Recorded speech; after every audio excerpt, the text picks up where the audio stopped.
This is Ron Higgins with the Shreveport-Bossier Journal.com, and it's preseason practice. LSU's number 9 is in the books.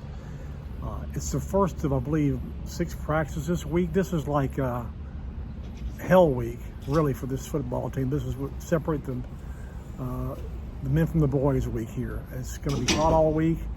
They'll be fatigued. They'll be really physically and mentally worn out. And it's what you want your football team to find out about itself going into this season, because it's a long season.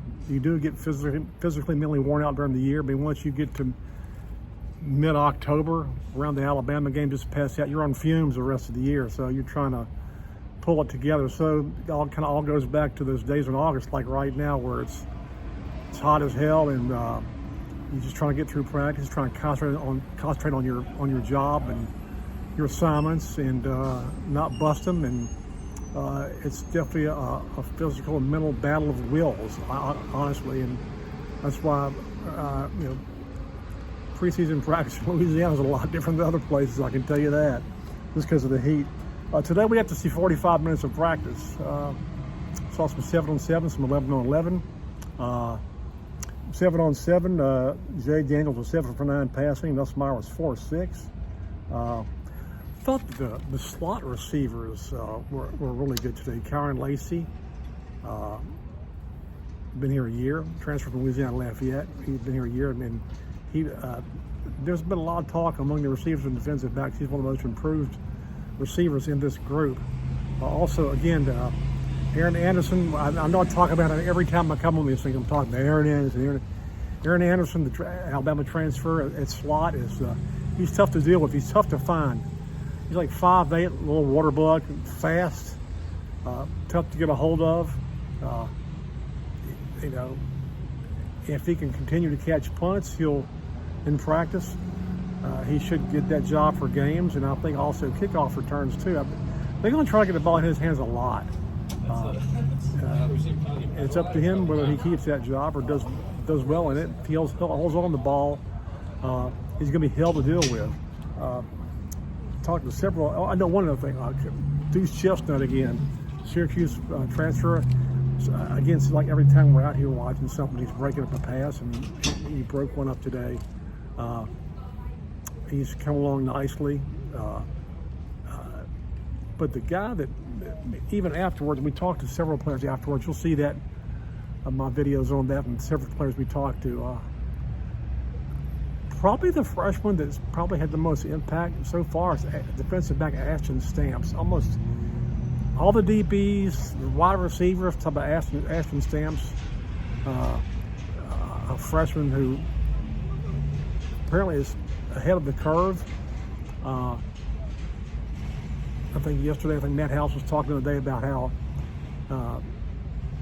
Ashton Stamps came to LSU's football camp 3 times before he got an offer. Because he really wants to be here, really wants to play.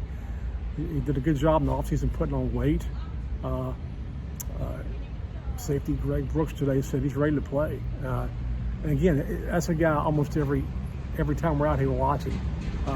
He breaks the pass, he makes a play. So keep an eye out for him, Ashton Stamps. Other than that, just from what we saw, another typical preseason practice. Just really hot, humid, and guys trying to do their job. And now we're inside of 3 weeks before the LSU Florida State opener. And again, like I said at the beginning of this report, 6 practices this week, and there'll be some separation after this week, because next week it'll be 2 weeks going in, and you want to have an idea that a lot of your lineup battles, the ones that are remaining, will be filled.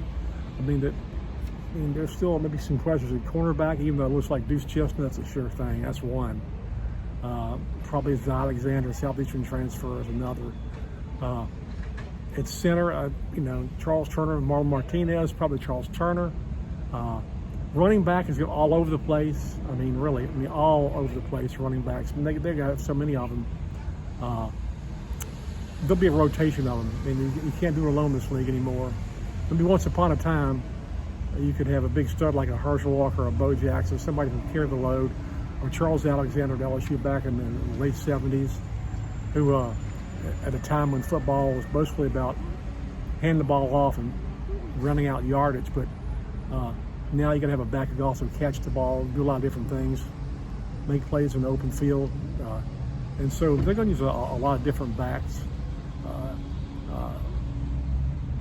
They haven't decided on those backs are, but I tell you, we made a play today.